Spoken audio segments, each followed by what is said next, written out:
Chinese electric vehicle giant BYD has surpassed Tesla now, with annual sales exceeding $107 billion for 2024. The company reported a stunning 29% revenue increase driven by strong hybrid vehicle sales, outpacing Tesla's $97.7 billion. BYD's chairman celebrating the milestone of 10 million new energy vehicles produced, marking a significant industry achievement. Additionally, BYD recently unveiled a groundbreaking battery technology that promises to charge electric vehicles almost as quickly as refueling a petrol car. Analysts excited, noting that this innovation could dramatically shift how EV owners use their cars. Brad Gasworth from Unearthing Opportunities is joining us here from Florida. And Brad, do you think BYD keeps Elon Musk up at night?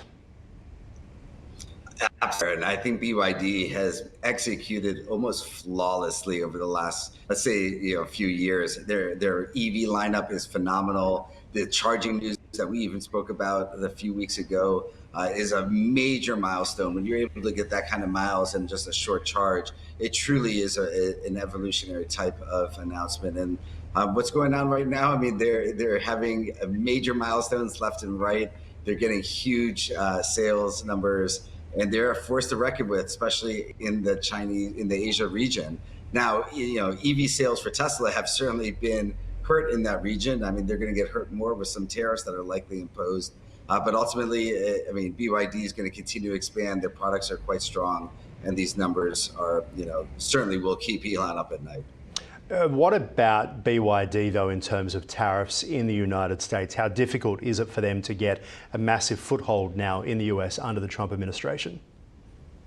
Yeah, I mean, it's not going to happen in the United States, Aaron. I mean, I believe it's over 100% tariff for the BYD vehicles to come here. So, I mean, you'll see some, but I don't think most people want to pay 2x on what the cost is just to have that car. So, you'll see some because some people, if money doesn't matter, they'll make that purchase.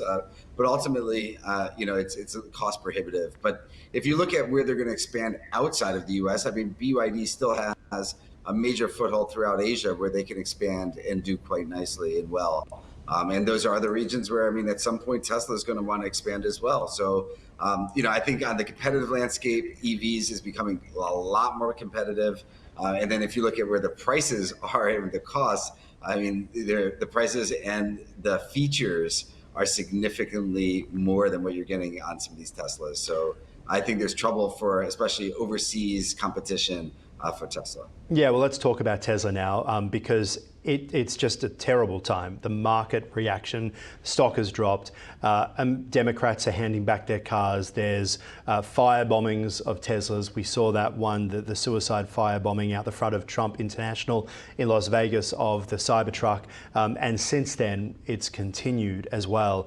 Then you've got the fact that people are kind of turning off EVs a little bit and the price tag attached as well. What's your outlook for Tesla?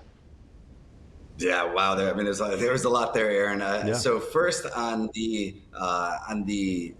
pricing and what the cost of the Teslas. I mean, they're in line with other EVs. The issue with it is really features. They're very feature poor. When you buy one, it's pretty bare bones. When you compare it to an electric vehicle from Mercedes or BMW, you get a lot more bang for your buck.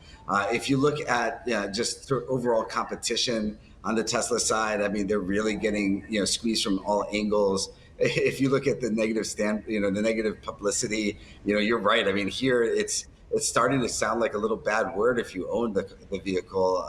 Now, Musk is one of the most brilliant people on the planet.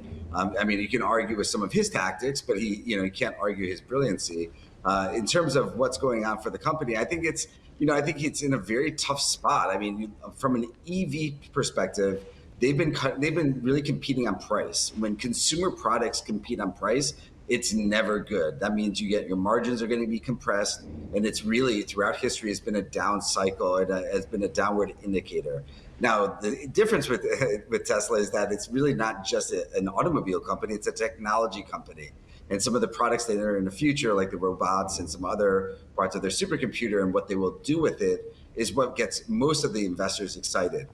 To me, at this point, I think it's a hard asset to own at these levels. I see more negative news in the near term rather than positive. I think you might continue to see this downward spiral.